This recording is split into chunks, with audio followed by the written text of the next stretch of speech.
बिस्मिल्लाहिर्रहमानिर्रहीम अस्सलाम वालेकुम। कहते हैं जैसा करोगे वैसा भरोगे। वक्ती तौर पर आप ताकत का इस्तेमाल करके किसी को जेर कर सकते हैं, लेकिन मुस्तकिल तौर पर आप अपने लिए ही गड़ा खोद रहे होते हैं। यही कुछ नवाज शरीफ को हुआ है।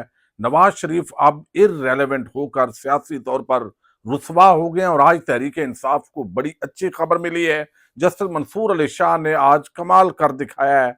तफसील मैं आपके सामने रखूंगा। दूसरी तरफ आईनी बेंच ने आज सुप्रीम कोर्ट ऑफ पाकिस्तान में मुख्तलिफ केसेस की समाअत की है, लेकिन इंतहाई जो आम केस है जिसके अंदर सिविलियंस का फौजी अदालतों के अंदर जो ट्रायल का मामला है, एक साबिक चीफ जस्टिस और एतजाज एहसन, उन पर किस तरह इस आईनी बेंच ने चढ़ाई की है और आगे जो उनका एक जेन है वो किस तरह वाजे हुआ है। सुप्रीम कोर्ट ऑफ पाकिस्तान में कोर कमांडर हाउस लाहौर वाला जो मामला है उस पर किस तरह एक नया जो सवाल है वो खड़ा किया गया है, जो बुनियादी तौर पर अवाम ही का सवाल है। ये सारी डिटेल मैंने आपके सामने रखनी है। उम्मीद है वीडियो आप समाप्त करेंगे और अपने कीमती फीडबैक से जरूर आगाह करेंगे। इस वक्त तेजी के साथ मुख्तलिफ केसेस के ट्रायल शुरू हो चुके हैं। एक तरफ 9 मई से रेलेवेंट आज लाहौर के अंदर जो है इंसदाद दहशतगर्दी अदालत के अंदर ये जना हाउस जो पहले असल में कोर कमांडर हाउस था, लेकिन फिर इसका नाम जना हाउस रखा गया। इस केस के बाद अवाम को पता चला जब ये वकूआ हुआ कि यहाँ कोई जना हाउस भी है, यानी ना तो अवाम वहां जियारत के लिए जा सकते हैं उस जना हाउस की, लेकिन अब वहां गाड़ियां जलाने का जो मुकदमा है 16 दिसंबर तक इसकी समाअत मुलतवी हुई है। फर्द जुर्म इसके अंदर भी आइंदा समाअत पर आयद होना है और इसमें शाह महमूद कुरैशी जो उस दिन थे ही कराची, डॉक्टर यास्मीन राशिद जो रोकती रही कि उधर नहीं जाना, उमर सरफराज चीमा जो सिर्फ उसको यही सदा काफी है कि वो गवर्नर बना और उसने वो नहीं माना जो उसको कहा गया, और दीगर जो है उनकी हाजिरी आज जो है वो मुकम्मल की गई है। अच्छा, अब मैं आपके सामने रखता हूं कि ये सारा जो मामला है इस वक्त फौजी अदालतों के अंदर सिविलियंस का ट्रायल, आप देखिए कि पहले सुप्रीम कोर्ट ऑफ पाकिस्तान के अंदर इस मामले को बड़ा तूल दिया गया। बहुत सारे ऐसे लोग तकरीबन 80 से ज्यादा जिनकी जो जिंदगियां हैं वो इस वक्त अकूबत खानों के अंदर गुजर रही हैं, या तो उन केसेस का फैसला होना चाहिए या फिर उनको सिविल अदालतों के अंदर शिफ्ट होना चाहिए ताकि लोगों की मुलाकात रूटीन के मुताबिक हो। लेकिन फौजी तहवील में लेने के बाद अब जो है वो सुप्रीम कोर्ट ऑफ पाकिस्तान सोई हुई है।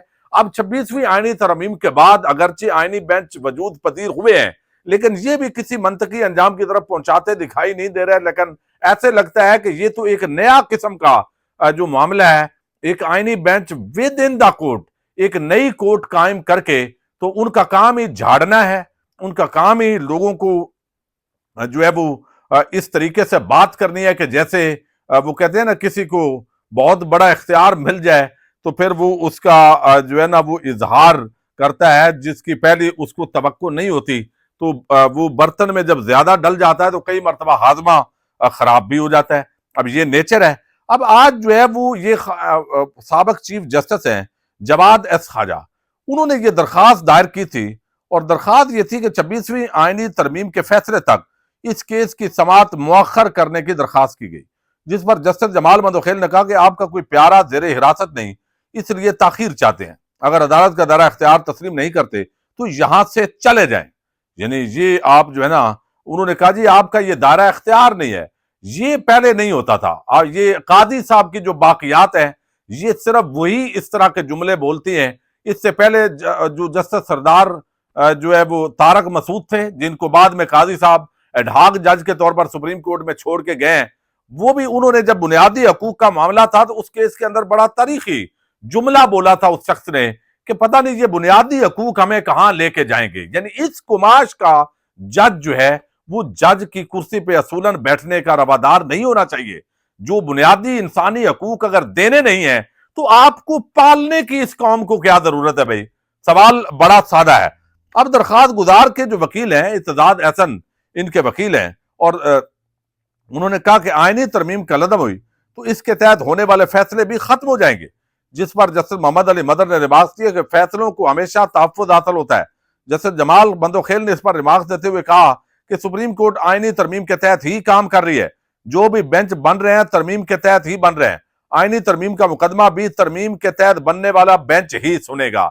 यानी उनको यकीन है भाई, यानी हम बने ही आईनी बेंच, वो आईनी तरमीम के तहत बने हैं तो हमें नहीं सुनना है। लिहाजा आप ये टेंशन ना लें कि कोई मामला जो है वो कोई खत्म हो सकता है या ये हो सकता है। हम थोड़े ही इसका सादा लफ्जों के अंदर जो माना मैं समझा हूं वो भाई, हम थोड़ी 26वीं आईनी तरमीम खत्म करने जा रहे हैं। हम तो बने ही 26वीं आईनी तरमीम के नतीजे में, तो हम क्यों खत्म करेंगे। जैसे जैसे याहिया अफरीदी जो है वो चीफ जस्टिस ऑफ पाकिस्तान बन गए हैं, इख्तियार थोड़े हैं ज्यादा हैं, लेकिन 26वीं आईनी तरमीम के तहत बने हैं। तो 26वीं आईनी तरमीम जो है वो जब जहर है वो उसको तो नहीं उड़ाएंगे, लाजमी बात है। फुल कोर्ट भी नहीं बुलाएंगे। तो अदालत ने ये केस मुअख्खर करते हुए जो है वो 20,000 जुर्माना साबक चीफ जस्टिस जवाद खाजा को किया है। अब बुनियादी तौर पे भाई आपको कौन रोक रहा है, देखिए ना। अब यहां पे ये कहना कि आपका कोई प्यारा नहीं है और आप ताखीरी अरबे इस्तेमाल कर रहे हैं, तो आप बताइए कि ये 26वीं आईनी तरमीम का मुकदमा सुनने से आपको कौन रोक रहा है। आप 2-4 दिन के अंदर सुने और मुकाएं, इस फैसले को खत्म करें। इतनी दरखास्तें, 1 दर्जन के करीब इसके अंदर दरखास्तें आई हुई हैं, और ये अब बेनिफिशरी जो आईनी बेंच के हैं वो सुनेंगे तो जवाब तो पहले ही, इस फैसला तो कौम को पहले ही ये सारा बहरहाल जो है वो पता है। लेकिन इसके अंदर जो खास तौर पर बात मैंने करनी है वो, आज जब एक तरफ ये बात हुई है तो दूसरी तरफ जो ये इस्तदा थी कि फौजी अदालतों के अंदर जो सिविलियंस का ट्रायल है, सवाल किया गया है जस्टिस मुसर्रत हिलाली की तरफ से कि ये बताइए कि ये जो जना हाउस, कोर कमांडर हाउस जिसको करार दिया गया है, तो ये क्या फौजी तनसीबात में आता है। तो ख्वाजा आरस ने कहा जी ये उसी में आता है, चूंकि कागजात होते हैं बड़े इंपॉर्टेंट। लेकिन उन्होंने बताया कि भाई वहां से दफ्तर जाते हैं जो साहब हैं मुख्तलिफ, वो दफ्तरों में जाते हैं, तो वो फौजी तनसीब के अंदर तो नहीं आता। कोर कमांडर जब अपने घर को बतौर दफ्तर इस्तेमाल करें तो क्या उसे दफ्तर डिक्लेयर करते हैं। ये बात कितनी दुरुस्त है कि ये आइडिया बाद में आया कि कोर कमांडर का घर भी दफ्तर था। ये आम बहस है, ये जो सारी चीज है, सवाल तो किया गया है, लेकिन मुसर्रत हिलाली साहिबा ने तो भी वही करना है। ये बात कितनी दुरुस्त है कि ये आइडिया बाद में आया कि कोर कमांडर का घर भी दफ्तर था। Justice Musarrat Hilali, core commander जब अपने घर को बतौर दफ्तर इस्तेमाल करें तो क्या उसे दफ्तर डिक्लेयर करते हैं। अच्छा, फिर फौजी अदालतों में सिविलियन ट्रायल के मामले में आपका बेटा जेल में है, क्या मुकदमा चलाना चाहते हैं। बिल्कुल केस चलाना चाहता हूं, हफीजुल्लाह न्याजी। दूसरी तरफ हफीजुल्लाह न्याजी थे, तो बाकी जो जवाद है खाजा है उन्होंने कहा गया कि जनाब आपका तो है ही कोई नहीं, तो आप एम ही इधर आ गए हैं, तो आप तशरीफ ले जाएं अगर आप हमारे दायरा इख्तियार को चैलेंज कर रहे हैं। ये रवैया वैसे ही एक बड़ा जाबराना रवैया है बहरहाल, कि जाओ जिस करना है कर लो भाई, ये इसका मतलब ये है। वो हफीज न्याजी ने बात की कि भाई जो करना है आप करें, उनकी भी सरजनश की गई। मेरा बेटा 1.5 साल से फौजी तहवील में है, तवील तरीन रिमांड के खिलाफ ना हाई कोर्ट जा सकता हूं ना किसी और अदालत, या मेरे बेटे को सजा सुनाने दे या उसे जेल भेजने का हुक्म दे। हफीजुल्लाह न्याजी जस्टिस अमीनुद्दीन ने सरजनश करते हुए कहा कि जेल मुंतकिल करने की इस्तदा मुस्तरद करते हैं। आईनी बेंच ने फौजी अदालतों को मुकदमात का फैसला सुनाने की इजाजत देने की हुकूमती इस्तदा भी मुस्तरद की है। यानी उन्होंने कहा कि फौजी अदालतों को मुकदमात सुनाने का फैसला दिया जाए। इस पर मुसर्रत हिलाली ने नमाज दी है कि इजाजत देने का मतलब फौजी अदालतों का अख्तियार तस्लीम करना होगा। तो ये जल्द या बदेर वैसे भी आईनी बेंच ने इसको तस्लीम तो कर ही लेना है।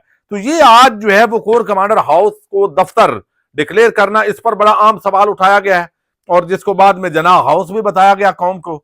और फिर जो है वो अब जो है वो मुकदमात को 26वीं आईनी तरमीम के साथ जोड़ना, ये भी मुस्तरद की गई, और हुकूमत की जो इस्तदा है कि हमें फैसले सुनाने दे उसको भी आज रोक दिया गया। अब देखते हैं ये मजीद जो है वो किस तरह इसके अंदर जो है वो मामलात को लेके अदालत चलती है।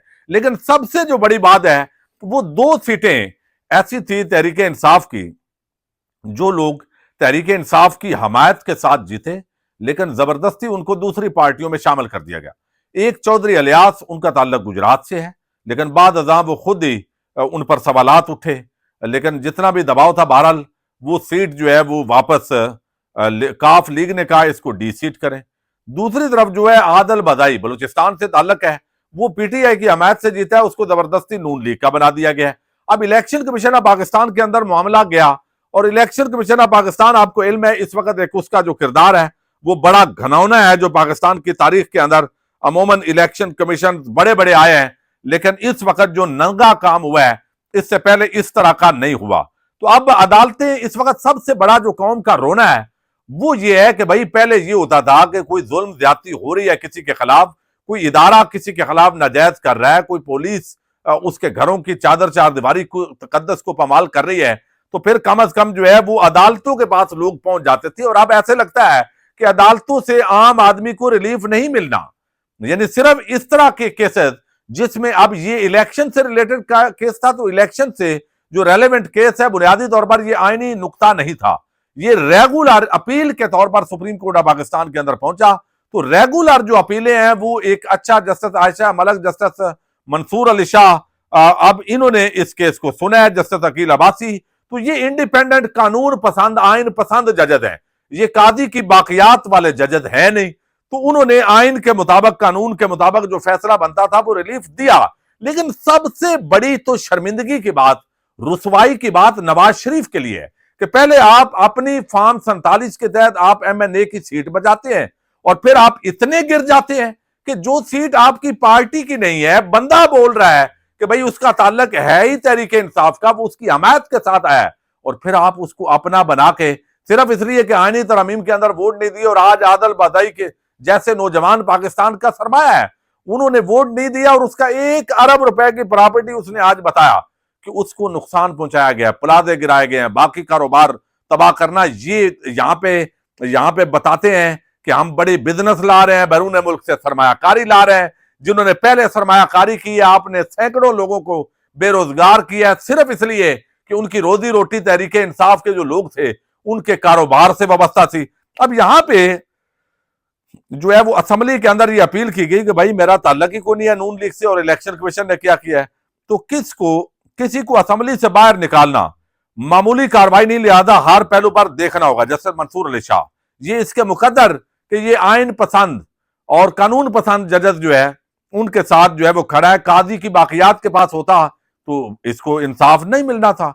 अब पीपल्स पार्टी, सुप्रीम कोर्ट ने मुस्लिम लीग नून के मुनहरफ रुकन, अब ये मुनहरफ अहम ही बना दिया है, को डी सीट करने का 21 नवंबर का इलेक्शन कमीशन का फैसला मुअत्तल कर दिया है। चीफ जस्टिस मंसूर अली शाह की सरबराही में 3 रुकनी बेंच ने समाअत की।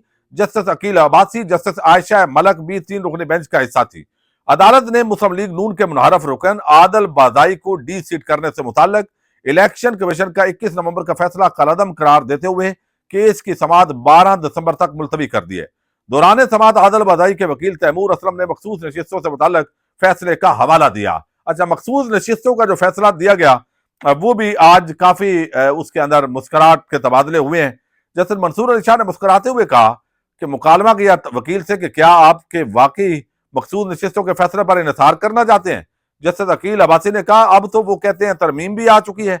जस्टिस मंसूर अली शाह ने मुस्कुराते हुए रिमार्क दिए कि क्या मखसूस नशिस्तों के फैसले पर अमल दरामद हो चुका है, बहरहाल चलें आगे बढ़ें। जस्टिस आयशा मलिक ने कहा कि आप इस केस में मखसूस नशिस्तों के फैसले पर इंसार कर सकते हैं। क्या आदल बदाई मखसूस नशिस्तों वाले 81 मेंबरान की फहरिस्त का हिस्सा थे। रेगुलर बेंच ने रिमार्क दिए कि अदालत में बताया गया कि इलेक्शन कमीशन डिक्लेरेशन नहीं दे सकता। अदालत को बताया गया कि उम्मीदवार का ताल्लुक किस जमात से है ये तायन करना सिविल कोर्ट का काम है। वकील दरखास्त गुजार तैमूर असलम ने दलाल दिए कि आदल बादाई को इलेक्शन कमीशन ने आर्टिकल 63 के तहत डी सीट किया। इलेक्शन कमीशन ने हकायक का दुरुस्त जायजा लिया और ना इंक्वायरी के लिए आदल बदाई को बुलाया। जस्टिस मंसूर अली शाह उन्होंने रिमार्क्स उठाया, वो सवाल उठाया कि अगर आदल बदाई के हलफनामों का मामला सिविल कोर्ट में था तो इलेक्शन कमीशन का दायरा इख्तियार कैसे है, क्या इलेक्शन कमीशन सिविल कोर्ट के जेर इल्तवा मामले पर नोटिस ले सकता है। जस्टिस आयशा मलिक ने कहा कि आदल बदाई के 2 हलफनामे और वो कहते हैं उन्होंने दूसरे पर दस्तखत किया, क्या इलेक्शन कमीशन फ्रॉड पर इंक्वायरी कर सकता है। जस्टिस मंसूर अली शाह ने फिर रिमार्क्स दिए कि यहां इलेक्शन कमीशन के दायरा इख्तियार का मामला तय करें, किसी को असेंबली से बाहर निकाल देना मामूली कार्रवाई नहीं, लिहाजा हर पहलू पर देखना होगा। फिर अदालत ने बरतरफ आदल बादाई की अपील इब्तदाई समाअत के लिए मंजूर कर ली है और इलेक्शन कमीशन ऑफ पाकिस्तान का फैसला मुअत्तल कर दिया है। इलेक्शन कमीशन समेत फरीकैन को नोटिस जारी करते हुए ये 12 दिसंबर तक जो है वो समाअत होगी और यकीनी तौर पर ये सीट उनको वापस कर दी जाएगी। और जिस तरह आदल बदाई की वो नशिस्त ली नून लीग का नवाज शरीफ को जिस तरह इस्तेमाल नून लीग कर रही है, मेरा ख्याल है रुसवाई के गड्ढे में धकेल रही है पूरी पार्टी। तो ये तहरीक इंसाफ को आज बड़ी फतह हासिल हुई है। आदल बदाई आज सुप्रीम कोर्ट में पेश हुए हैं, उनके वकील पेश हुए हैं और ये धोखे, फ्रॉड और जिस तरह एक बगैर इलेक्शन कमीशन ऑफ पाकिस्तान को इस्तेमाल करके एक बंदा वादे कर रहा है कि उसका नून लीग से ताल्लुक नहीं है और उसको धक्के के साथ नून लीग के अंदर गिराना, ये बड़ा एक अफसोसनाक बाब है पाकिस्तान की इलेक्शन कमीशन और पाकिस्तान की सियासी तारीख का। बहरहाल ये आज बड़ी डेवलपमेंट हुई है। पाकिस्तान जिंदाबाद।